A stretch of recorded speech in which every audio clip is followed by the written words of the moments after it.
Lesson 28 is on polar coordinates of complex numbers. So a lot of these theorems are actually going to be very, very similar to the things that you learned with vectors. So a lot of these equations you actually already know. So let's start with some basics. So it says we usually represent real numbers using a real number line. So if I ask you to plot the numbers 1, -2, 0, 1/2, and so on a number line, what you would probably do is put 0 around the middle. So then when you have 1, it's here. -2 is over here. 1/2 is here. I'll plot these as points, actually. 3/4 would be right in between. And then we have square root of 2, well, or pi, I guess. So pi is going to be a little bit more than 3. And then square root of 2 is 1.41, somewhere around there. So maybe around there. And then 3 would be right here. So we can graph those points on a number line, and we can relate one to another in a linear manner, okay? But if we have complex numbers, it's a little bit harder to graph because there's two components to a complex number. So if you remember in Algebra 2, we talked about how complex numbers have a real part and an imaginary part. So it says the real part is the part without the I, and the imaginary part is the part with the I. So if you have 2 plus 3i, 2 is what we call the real part, and 3 is what we call the imaginary part. Okay, so if we want to graph 2 plus 3i, we actually graph the point 2, 3. So go over to up 3, because we have what we call the real axis and the imaginary axis. So that point right there is 2 plus 3i. So the complex number a plus bi corresponds to a comma b in the complex plane. So real numbers are actually complex numbers as well. So if you remember at the very first day of Algebra 2, we broke things up and we talked about real numbers. We broke them into rational and irrational. And then we had rational broke into integers, and then whole numbers, and then natural numbers. Okay, and we actually, when we do this, I shouldn't have erased that. Let me put that back. So when we have this Venn diagram, actually going all the way around it are complex numbers. So real numbers are actually contained within the complex numbers. I think it's easy for people to think real versus imaginary, but complex numbers contain both real numbers and the imaginary numbers, meaning just plain 3i or -1/2i with no real part to it. Okay, so it says real numbers can be plotted in the complex plane as well. So if we have -5, it's really -5, 0, because -5 is really -5 plus 0i. Like I said, the horizontal axis is the real axis, and the vertical axis is called the imaginary axis. We can also talk about the distance from a complex number to the origin. So on the real number line, we call the distance the absolute value, or sometimes you might hear the modulus. And all this is something that you've learned before. It's really just the magnitude of the vector. Okay, so the way we found the magnitude of a vector was we did the x component squared plus the y component squared all under a square root. So it's the same thing here. So if I have a plus bi, it's just going to be a squared plus b squared under a square root. So that's what goes in the little box here. It says if we have z, then we do the absolute value or the modulus, and we're going to have a squared plus b squared under the square root. Okay, so it's really just the distance from that point to the origin. All right, so it says find each absolute value or each modulus. So if I'm finding the modulus, what I'm going to do is I'm going to do the square root of 5 squared plus -12 squared. And if I find that, I get 13. The next one, I'm going to do the square root of 1 squared plus, leave off the I, so -√3 squared. So when I find that, I get 2. So 1 plus 3. All right, so using the definitions of sine and cosine, you can use this little picture over here, and you can notice that you have a is the distance you go along the x, b is the distance you go along the y. In this case, I have a is a negative number because it's in the second quadrant. But and if I wanted to find the cosine of theta, what I do is the adjacent over the hypotenuse, so a over r. And likewise, sine is the opposite over hypotenuse. So if you want to solve for a and b, what we get is a is equal to r cosine of theta, and b is equal to r sine of theta. So we saw similar formulas when we talked about vectors. So a plus bi ends up being r cosine theta plus b was r sine of theta times I. So we usually write this with an r out front, and then we do cosine theta plus I sine theta. Some math teachers get a little lazy, or textbooks get a little lazy, so you might see they combine the c, I, and s, the cosine, I, sine, and they write it as r cis theta. So you might see that as well. Okay, so it's just kind of combining all of those things really quickly. So it says when a number is written this way, it's said to be in polar form, or I believe Math Excel always calls it the trigonometric form. The angle theta is usually written in radians. The number r is called the modulus, or like I said, the absolute value. And converting to polar coordinates allows us to multiply and divide complex numbers very, very easily. So as you'll see in this section and the next one, if I asked you like something like 2 plus 3i to the 10th, you would hate me because you would have to do 3 plus 2i times itself 10 times, and it would be just outrageous. It would take forever to do. It would be the most annoying thing ever. So using polar coordinates, we can actually do this very, very simply in like 30 seconds. Okay, so there's a point to this. It may seem a little bit strange when you're first learning it though. All right, so the polar form of a complex number, it says every complex number, z, which is a plus bi, can be written in the polar form, r cosine theta plus I sine theta, where r is the modulus of z, or the absolute value of z. Oops, like that. So the distance from the point to the origin, which we said was the square root of a squared plus b squared. A ends up being r times cosine theta, and b ends up being r times sine theta. If you wanted to find tangent, you find tangent of theta, so you're able to find theta just like you did with vectors. So remember when we had a vector and we had like 2, -3, what we did is we did tangent of theta equals the y value over the x value. And then we had to think about what quadrant we were in. So it's the same thing here. We're going to take the b over the a, but remember to think about the quadrant. Okay, because sometimes you might get maybe an answer of -45 degrees, but if we want it to be in between 0 and 360, then we're going to have to adjust. Or maybe you get something and it looks like it's in the second quadrant, but your answer is really in the fourth quadrant, so you have to think about it. All right, so a lot of these are going to be very easy. You won't actually have to do the formulas. You'll be able to find theta pretty quickly and r pretty quickly, just using your knowledge of the unit circle, but some of them are going to be a little bit harder. So I'll show you some different shortcuts. So the best thing to do is always sketch the point. So in this case, I have 1 and then minus I, so I'm going to have 1 comma -1. Okay, so that's my point right there.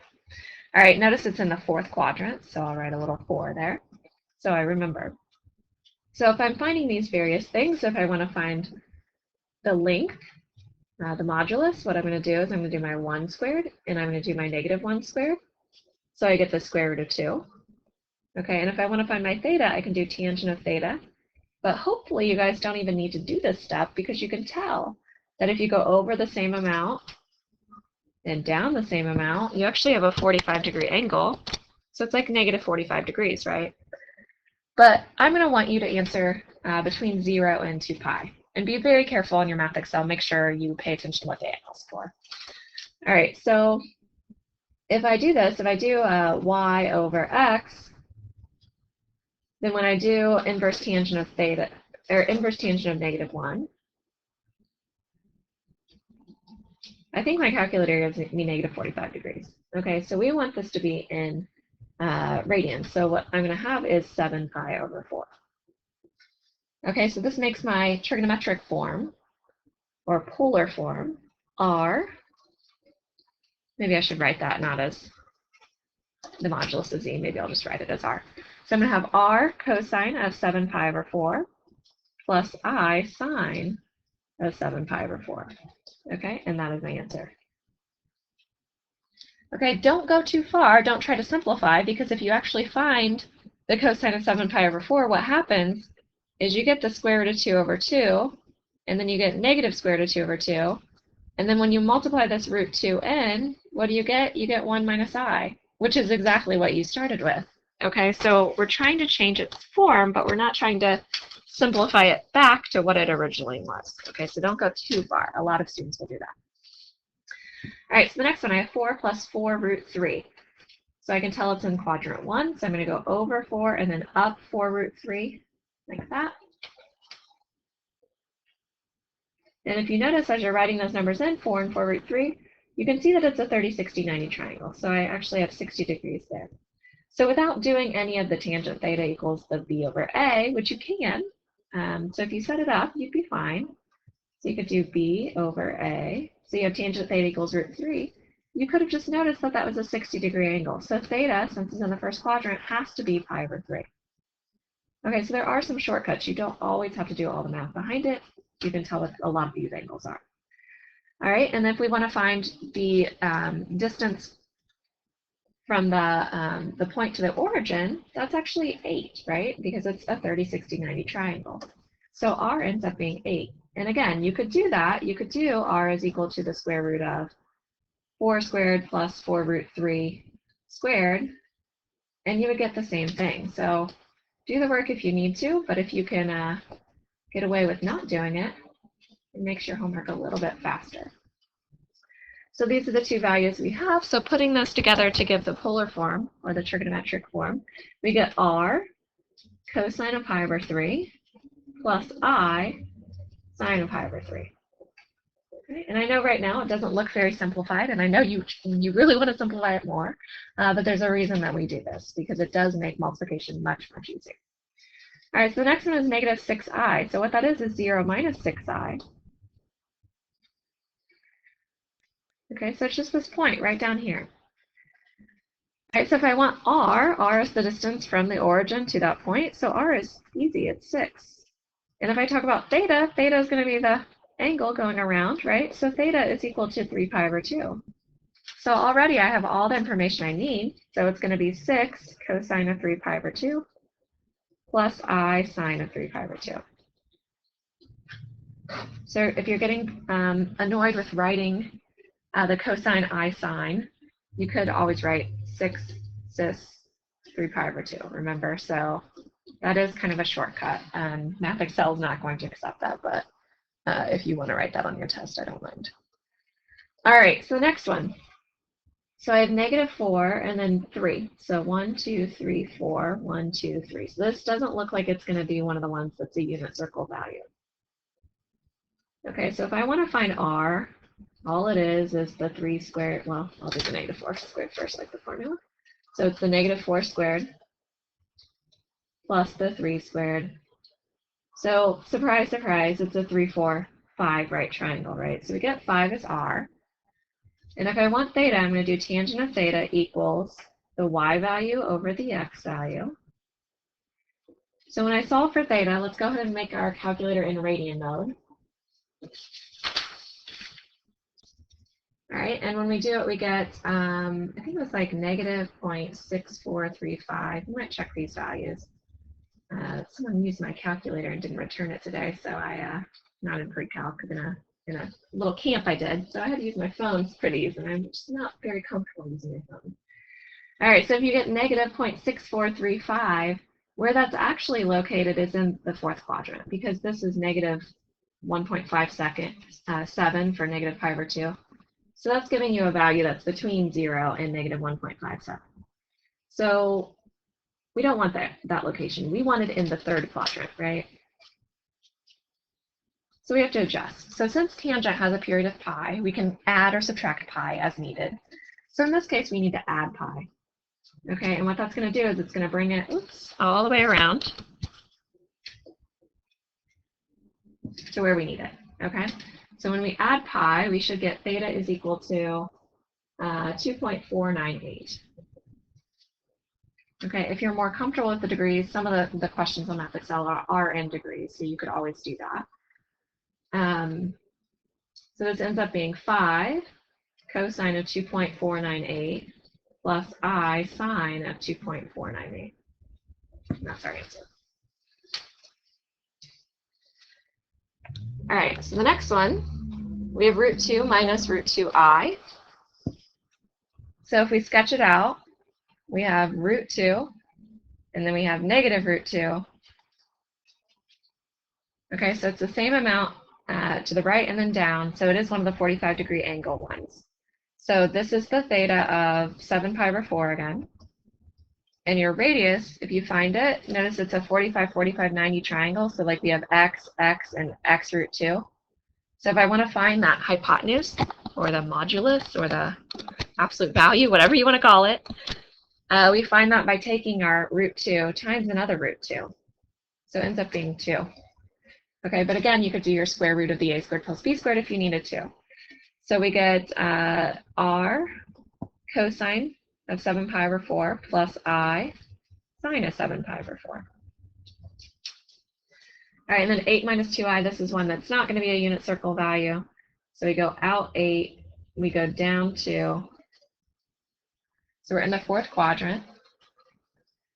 So if I find my r, it's going to be 8 squared plus negative 2 squared. So I get the square root of 68. And 4 goes into it at least. So it's going to be 4 times 17. So we get 2 root 17. All right, and if we want to find theta, we could do tangent of theta equals the y over the x. And so we get, let's see, 6.0, no wait, hang on. When we do it on our calculator first, I already changed it. When we put it into our calculator first, we get negative 0.245. You know, you guys are just really wanting those bonus points.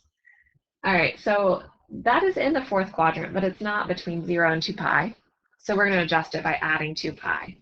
So it's taking the negative and we're going back around to the same location. So it's still the same area, same location. And we end up getting 6.038. All right, so our polar form or trigonometric form is going to be r, which is 2 root 17, cosine of 6.038 plus I sine of 6.038. So yet again, I know it does not look simplified. You probably don't quite understand why we're doing this, but you will see very soon. All right, so express the following numbers in standard form and sketch the point. So now this is standard form is just going to be the a plus bi form, okay? So what we do is we just basically simplify what we're given. So we find cosine of pi over 3. So if you think about pi over 3, it's right here. It's the one where we go over 1/2, up 3 over 2 on the unit circle, right? So I'm going to have 2, and I'm going to have 1/2 plus I root 3 over 2. So when I do that, I get 1 plus I root 3. So I don't care how you write it. You can write I root 3 or root 3 times I. It doesn't matter. So just make sure when you write it, if you do the root in front, you don't get the I underneath the square root because that's something else. All right, so the next one, if you find this, this is just a calculator problem. You're going to find the decimal solution. So you're going to put in cosine of 5.25 and sine of 5.25, and you're going to multiply each of them by square root of 34. So you should get 2.986 minus 5.008i.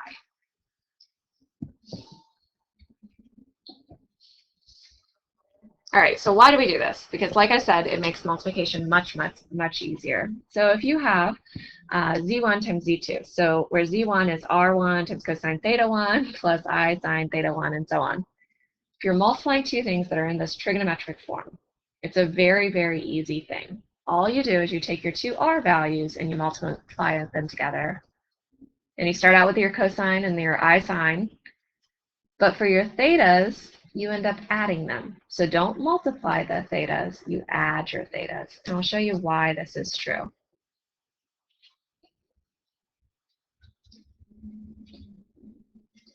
Okay, so it has to do with the sum to product formulas that you guys learned, or the addition and subtraction formulas that you guys learned in your trig identities. So basically what's going to happen is if you have z1 times z2, you're going to have your r cosine of theta 1 plus I sine of theta 1 times r2 cosine of theta 1 plus I sine of theta 2. So if it bothers you writing your subscripts, you can always do A's and B's or X's and Y's or whatever you want to do. Okay, so when we multiply these together, we get R1 and R2 are multiplied together, but then we have to FOIL the parts with the thetas. So it's going to look kind of gross for a second, and then it will become something that's familiar. Man, I'm just making all kinds of mistakes at the 2. Plus I sine of theta 2. All right, so when we FOIL it out, I get R1, R2. I'm going to have cosine of theta 1, cosine of theta 2. That's my first. My outer is going to be I times cosine of theta 1, sine of theta 2. And then I'm going to have I sine of theta 1, cosine of theta 2. And then the last thing is going to be I squared, which we know is negative 1, sine of theta 1, sine of theta 2. So to save me some writing, I'm going to go ahead and replace that I squared with negative 1. So go ahead and take that out and put negative 1. All right, so what I really have is I have cosine theta 1, cosine theta 2, and I have minus sine of theta 1, sine of theta 2. Okay, and if you remember cosine, cosine, minus sine, sine from the trig identity section, what we really have, cosine, cosine, sine, sine is going to be cosine of theta 1 plus theta 2. Okay, actually, yeah. So cosine, cosine minus sine, sine is going to be cosine of the sum. All right, and then the other thing that we have is the I and the I. So I'm going to pull out an I. Then I have cosine, sine, and then added to sine, cosine. So when I have that, that's actually the sine of the sum. Okay, so we get exactly what we had up here. So I won't make you prove that on the test, but that's where that comes from. So a lot of people are confused, and they're like, why do we add the angles? That seems weird. Shouldn't we multiply them? That's why we add them. So that little proof there. And you could do a similar proof for the quotient, but it ends up being R1 over R2. So divide your R's out, and then do what you think you would do. Now we're going to subtract our thetas. Oops, that's a plus theta 1 minus theta 2. All right, so when it says something like find the product of 5 cosine of pi over 4 plus I sine of pi over 4 and 4 cosine of 2 pi over 3, I sine of 2 pi over 3, the R1 is 5, the theta 1 is pi over 4. I mean, it's all there. The R2 is 4, the theta 2 is 2 pi over 3. So you don't have to write those, just kind of recognize that it's going into this formula, right? So when I multiply them, I'm going to have 20, right, R1 times R2, and then I'm going to have cosine of the sum. So I'm going to do pi over 4 plus 2 pi over 3. And I'm going to have plus I sine of the sum. So pi over 4 plus 2 pi over 3. Now off to the side, if you want to find what pi over 4 plus 2 pi over 3 is, get common denominators. So I'm going to make them both 12. So I'm going to have 3 pi over 12 plus 8 pi over 12. So we end up getting 11 pi over 12. So I have 20 cosine of 11 pi over 12 plus I sine of 11 pi over 12. Okay, and that's your answer.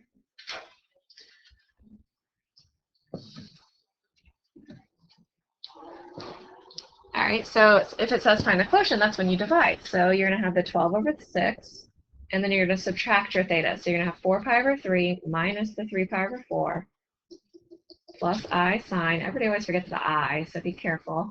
Don't leave that out. Okay, so we get 2, and then if you find 4 pi over 3 minus 3 pi over 4, again, let's get denominators of 12. So I'm going to have 16 pi minus 9 pi over 12. So I get 7 pi over 12. So I'm going to have cosine of 7 pi over 12 plus I sine of 7 pi over 12. And that's your answer.